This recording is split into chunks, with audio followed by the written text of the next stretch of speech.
Open your phone. Somewhere on it or one tap away is a casino. Open 24 hours, sitting in your pocket, and it knows your name, your habits, and exactly when you're most likely to lose. 8 years ago, that was illegal almost everywhere in America. Then, in 2018, the Supreme Court struck down the federal ban and handed each state the right to decide for itself. The floodgates didn't creak open. They burst. Today, legal sports betting runs in 39 states and Washington, D.C. More than half of all American adults can now bet on a game from the couch. The amount wagered went from under $5 billion in 2018 to roughly $150 billion a year. It arrived wrapped in the language of freedom.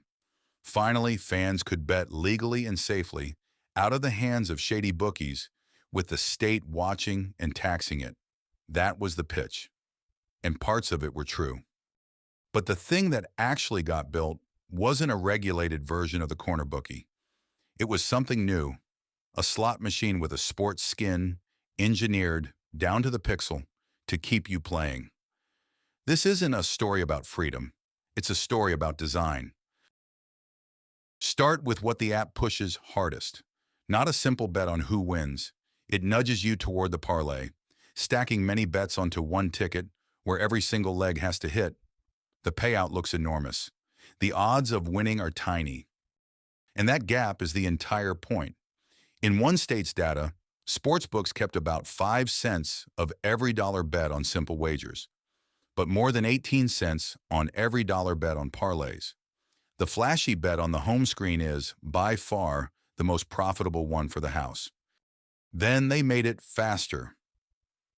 Live betting lets you wager on the next pitch, the next possession, every few seconds, turning a 3-hour game into hundreds of tiny chances to lose. And free bets and bonuses pull you in, with fine print that quietly requires you to gamble far more than the bonus is ever worth. Push notifications learn your patterns and ping you at the exact moment you're most likely to tap. The app knows what time you bet, how often you open it, which team makes you reckless. It isn't guessing, it was built to know. But here's the tell, the one detail that gives the whole game away. If you turn out to be good at this, if you start to win consistently, they don't congratulate you. They limit you. Winning bettors get quietly throttled, their maximum bet cut to oddly specific amounts, like $17.82, until betting is pointless. A business that welcomes its losers and bans its winners is not running a game of skill. It's running a house. Because the house has done the math, and the math is brutal. The overwhelming majority of a sportsbook's profit does not come from the millions of casual bettors. It comes from a tiny sliver of people who cannot stop. The industry's own figures point the same way again and again. Somewhere around 2 to 3% of bettors lose so much that they alone generate more than half of a sportsbook's revenue. At one company, the top half of 1% of customers produced over 70% of the money.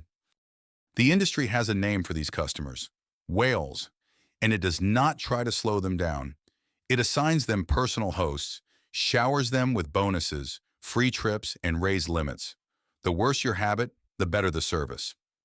This is the quiet engine underneath all the cheerful ads about responsible gaming. The same company that flashes a helpline number is, in the back office, using your data to sort you, and the most valuable customer it can find is the one who is losing control. Every account is graded from the moment it opens. The law makes them collect your identity. They use it to decide whether you're a threat to be limited or a loss to be cultivated.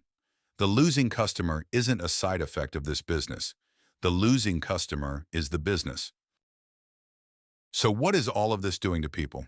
Here, the honest answer is that we are still finding out, and the research is genuinely contested. A wave of studies found that after a state legalizes online betting, bankruptcies climb, savings fall, credit scores slip, and debt sent to collections rises, with the damage landing hardest on households that were already stretched thin. One estimate put it at tens of thousands of extra bankruptcies a year. But other analysts pushed back hard, noting those same years were scrambled by a pandemic and a burst of inflation, and that betting still adds up to only about 1% of household spending. The truth is, the big picture damage isn't settled yet. What is clearer is who's most exposed. Nearly 4 in 10 young men now use these apps. Problem gambling rates among sports bettors run at least double those of other gamblers. And the harm, like the profit, concentrates on the people least able to absorb it. Which raises the real question this whole story has been circling. If a product is engineered to find and feed the people who can't stop, who exactly is supposed to be protecting them? The answer is the uncomfortable one. The referee joined the game. States now pull in over $3 billion a year in betting taxes, money that funds schools and roads, which makes the government a partner in the very losses it is meant to police.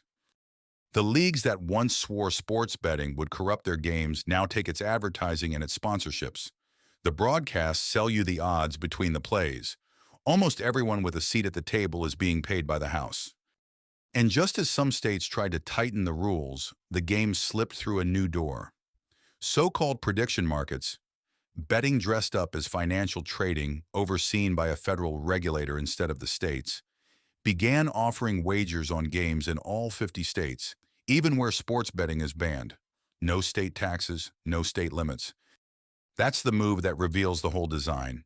Every time the public builds a wall around this thing, the money simply finds a taller door. Because there is too much of it, flowing to too many of the people who were supposed to be the guardrails. The casino in your phone didn't sneak in. It was invited by states that wanted the tax, by leagues that wanted the cut, and by an industry that figured out the house wins fastest when the losses come from the few who can least afford them. Everyone at the table takes a slice. The only one who isn't getting paid is the person holding the phone.